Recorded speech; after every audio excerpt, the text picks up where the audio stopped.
O sol do fim de tarde queimava a praça de Santana do Sertão como se quisesse castigar a terra e as pessoas ao mesmo tempo. Não havia sombra suficiente para proteger o povo que se amontoava em círculo, murmurando baixo, com olhares que fugiam uns dos outros. No centro, amarrada a um tronco grosso de madeira que já servirá para outras punições, estava Lívia. 19 anos, pele clara marcada por tapas recentes, cabelos longos emaranhados e um vestido de algodão rasgado nos ombros que deixava à mostra hematomas roxos e amarelos. Seus pulsos sangravam onde a corda grossa mordia a pele. O silêncio era tão denso que se ouvia o zumbido das moscas e o ranger seco do couro das botas dos capangas do coronel Nogueira. Um dos homens, Tibério, cicatriz cortando o rosto da testa ao queixo, deu um passo à frente e ergueu a voz para que todos escutassem. Esta moça manchou a honra da família. Que o povo saiba, ela não é mais pura. A frase caiu como pedrada em poça parada. Alguns desviaram o olhar, outros baixaram a cabeça, uns poucos choraram em silêncio escondidos atrás dos chapéus. Ninguém ousou falar. O coronel, de chapéu de couro largo e sorriso cruel, caminhava devagar ao redor do tronco, exibindo a vítima como troféu. Lívia, com o corpo exausto e a alma ainda mais cansada, ergueu o rosto devagar. Uma lágrima escorreu, misturando-se ao suor e à poeira. Com voz quase apagada, mas audível para quem estava mais perto, ela sussurrou, não sou mais virgem. A frase atravessou o ar quente e atingiu em cheio o peito de Caetano, que observava tudo de longe, encostado na parede da venda dos portugueses. Ele era alto, ombros largos, pele queimada pelo sol inclemente, músculos forjados por anos de trabalho duro na fazenda Santa Luzia. Aos 25 anos já carregava o peso de terras herdadas cedo demais, de um pai morto em emboscada e de uma mãe que partirá por causa da mesma injustiça que agora via se repetir. Seus olhos, normalmente duros como pedra do sertão, tremeram. Os punhos se fecharam com tanta força que as juntas embranqueceram. Algo dentro dele se partiu. Não era raiva ainda, era dor. Uma dor antiga que voltava vestida de rosto jovem e machucado. Caetano não era homem de muitas palavras nem de gestos impulsivos. Mas naquele instante, enquanto via Lívia amarrada e humilhada diante de uma cidade inteira que escolhia o silêncio, ele sentiu o coração bater descompassado, como se quisesse saltar do peito. Isso não está certo, murmurou para si mesmo, quase sem som. O coronel terminou sua volta lenta e parou diante dela, inclinando-se para falar baixo, só para ela ouvir, amanhã você vai para a Casa Grande. Lá a gente acerta as contas de vez. Depois ergueu a voz para o povo, que sirva de lição. E se afastou, seguido pelos jagunços, deixando Lívia ali, exposta ao sol que se punha e ao julgamento mudo da multidão. Quando a praça começou a esvaziar, Caetano montou no seu cavalo Caribe e voltou para a fazenda sem olhar para trás. O couro da sela rangia, o vento quente trazia cheiro de poeira e mandacaru. Por fora ele parecia o mesmo homem de sempre. Por dentro, tudo havia mudado. Aquelas 4 palavras sussurradas. Não sou mais virgem, não paravam de ecoar na cabeça dele. Não era o que ela disse, era o jeito, um pedido mudo de socorro, uma confissão arrancada pela dor, não pela culpa. Chegando ao terreiro da Santa Luzia, quem o recebeu foi Bento, o capataz de 60 e poucos anos, olhar de quem já viu muita desgraça e ainda guarda um resto de esperança.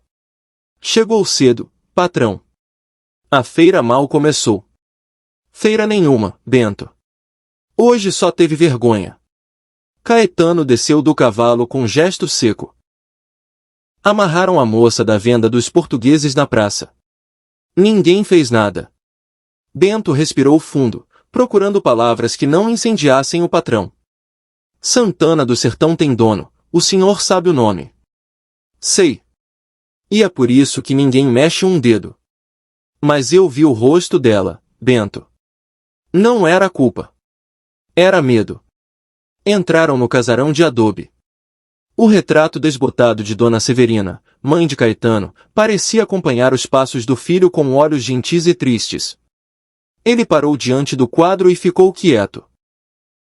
Aurélia, a cozinheira de 48 anos, entrou com uma quartinha d'água e uma xícara de café forte. O senhor comeu? Agora não. Só café. Ela pousou a xícara e baixou o tom. Eu soube da moça. Deus tenha piedade. Deus tem. Quem não tem é gente com fuzil e palanque. Caetano foi até a varanda. Dali via o curral, as cercas, o gado pastando na pouca sombra. Tudo aquilo era sua responsabilidade desde os 15 anos. Aprendeu a lidar com seca, bandidos, contas e perdas. Aprendeu a ser pedra. Mas agora aquela pedra começava a rachar. Bento se aproximou. Patrão, não se meta. O coronel Nogueira guarda rancor em cofre fechado. Não foi rancor que eu vi hoje. Foi covardia pública. E a cidade aceitou como se fosse missa de domingo. E o senhor quer fazer o quê? Ainda não sei. Só sei o que não vou fazer, fingir que não vi. A noite caiu rápida. O lampião tremulava na varanda, lançando sombras dançantes. De repente, o trote apressado de um cavalo cortou o silêncio. Evaristo, vaqueiro de 22 anos, chegou suado, chapéu na mão. Doutor Caetano, tão dizendo que amanhã cedo levam a moça para casa do coronel para acertar as contas. Caetano olhou para o horizonte escuro. Amanhã cedo. Então hoje à noite é o tempo que eu tenho. Bento ergueu as sobrancelhas. Não me diga que o senhor tá pensando no que eu tô pensando. Tô pensando que ninguém merece ser esmagado em praça pública. E que, se eu ficar parado, não vou me perdoar nunca. Aurélia apareceu na porta. Se for fazer, faça direito. Leve água, pano limpo, remédio de dor. Aquela menina precisa de cuidado antes de qualquer outra coisa.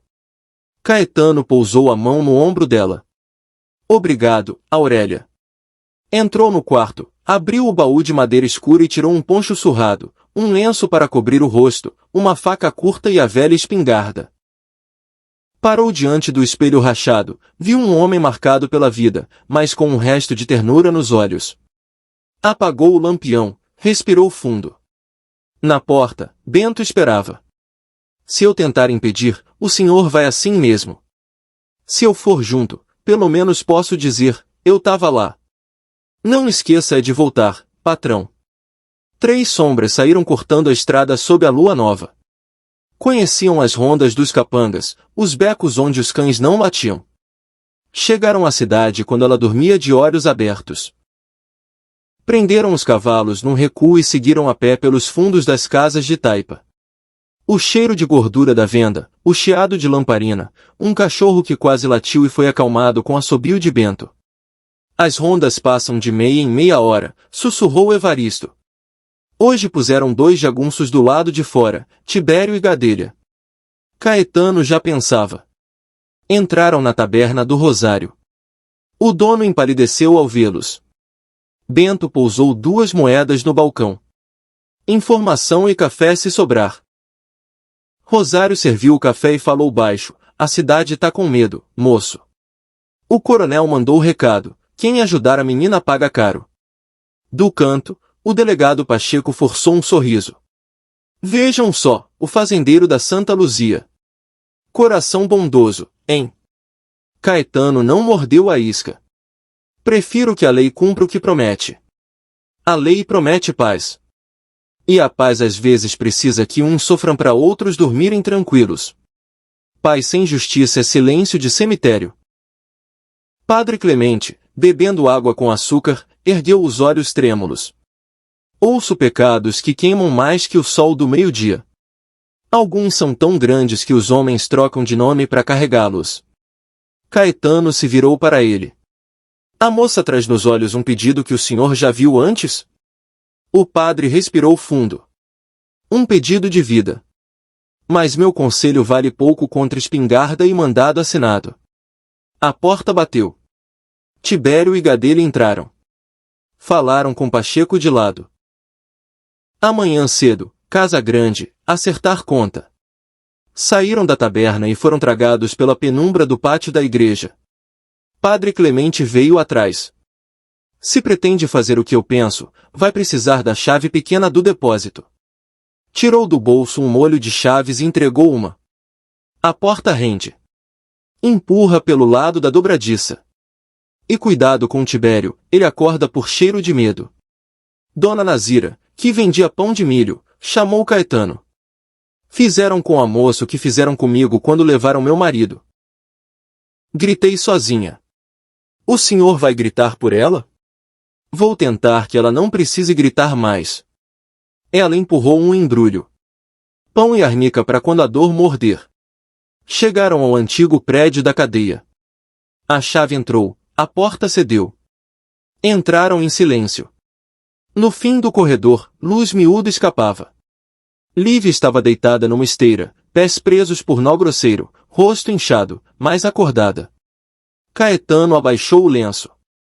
Não grita. Eu vim tirar você daqui. Ela demorou um segundo para reconhecer o homem que a olhou na praça. Se vieram por pena, voltem. Pena não salva. Não vim por pena. Vim porque não aceito mentira maior que a verdade. Bento cortou o nó. Lívia tentou se erguer e cambaleou. Caetano a segurou pelos ombros com respeito. Saíram pelo corredor de trás, fecharam a porta com cuidado. No pátio da igreja, Padre Clemente fez o sinal da cruz. Dona Nazira sorriu de canto ao ver a silhueta da moça amparada. Chegando ao beco, um apito cortou o ar. Tibério acordara. Agora é corrida, disse Bento. Montaram às pressas. Caribe disparou. A poeira engoliu os gritos. A cidade sem lei acordou, mas eles já eram sombras na estrada vermelha. Chegaram à fazenda Santa Luzia na calada da noite. Aurélia os esperava com lamparina e panos limpos. Santo Deus! O que fizeram com essa menina? Caetano carregou Lívia nos braços até a sala grande. Aurélia limpou os ferimentos com arnica e infusões. Lívia se encolhia de dor, mas não gritava. Caetano segurava sua mão. Pode confiar. Aqui ninguém vai te amarrar. Depois de horas, ela adormeceu. Caetano ficou ao lado, olhando cada marca como se fosse insulto pessoal. Na madrugada, Lívia acordou. Tentou se levantar, fraquejou. Caetano ofereceu apoio. Preciso dizer a verdade, ela falou com voz embargada. Eu não perdi minha pureza por escolha. Fui tomada à força pelo próprio Coronel Nogueira. O silêncio foi esmagador. Bento cerrou os punhos. Aurélia levou a mão à boca. Caetano fechou os olhos, lutando contra a fúria. Ele te fez isso? Sim. E para me calar, espalhou que eu não prestava. Minha família tentou me defender, mas quem enfrenta um coronel sozinho? Caetano se levantou, andou de um lado para o outro. Maldito! Ele não só destruiu sua vida, ele humilhou a cidade inteira usando seu nome. Lívia pediu, não conte, por favor. Minha família paga com sangue. Caetano se abaixou até ficar na altura dos olhos dela. Ninguém vai encostar um dedo na sua família. Enquanto eu respirar, você está protegida. Ela perguntou, por que faria isso por mim se mal me conhece? Porque já vi uma injustiça parecida acabar com minha mãe. E não vou deixar que acabe com você. Naquela manhã, dois destinos quebrados começaram a se unir. A dor os juntou, mas a promessa de proteção os manteve próximos. Dias depois, os jagunços rondavam a fazenda. O grupo fugiu pela grota do umbuzeiro, apagando rastros, confundindo perseguidores com fumaça e sinais falsos. Refugiaram-se na furna da Cural, lugar escondido onde a água pingava ritmada e o ar era fresco. Ali, entre pedra e silêncio, Lívia revelou o mais, ouviu o coronel falar de um livro de contas criminosas e de um cofre com ouro roubado da campanha do Paraguai, guardado na Serra dos Dois Irmãos, onde nem o sol acha caminho. Ela entregou um pedaço de papel que copiara escondida meses antes, nomes, valores, crimes. Era o começo da prova. Bento e Evaristo desceram à cidade, ouviram mexericos na taberna e voltaram confirmando, o coronel estava nervoso, o delegado bebia além da conta. O grupo decidiu, iriam buscar o livro e expor tudo. Enfrentaram emboscada na boca sul da serra. Gadelha, capturado, confessou o caminho e o segredo da entrada que só abria com água baixa. Na câmara úmida, arrombaram a porta de ferro com flor de lis, encontraram um nicho com o livro preto. Abriram-no, contas sujas, nomes de comprados, recibos de armas, lista de vítimas, inclusive o nome da mãe de Caetano, Severina. Caetano sentiu o chão sumir. Até ela, Lívia tocou sua mão. Hoje a senhora Severina tem quem leia isso por ela. Levaram o livro, deixaram o cofre fechado para não dar pista. Voltaram à cidade em segredo. Espalharam a notícia aos poucos. Padre Clemente leu trechos na sacristia, Dona Nazira contou às vizinhas, Rosário deixou escapar na taberna. Na manhã seguinte, a praça encheu. Caetano chegou com o livro nas mãos, Lívia ao lado, ereta apesar das marcas. O coronel apareceu com jagunços, arrogante. Quem ousa me desafiar? Caetano ergueu o livro. O senhor criou a cidade com medo. Aqui está a sua ruína. Nogueira riu e apontou a arma. Bento atirou primeiro, arrancando o chapéu do coronel. O povo reagiu. Pedras voaram, facas brilharam. Caetano e Nogueira se engalfinharam no meio da poeira. O fazendeiro derrubou o coronel de joelhos. Lívia gritou, o ouro não cala mais ninguém. Cada barra vem de sangue roubado. Padre Clemente leu trechos em voz alta. O povo gritava justiça. O delegado, acuado, declarou a prisão do coronel.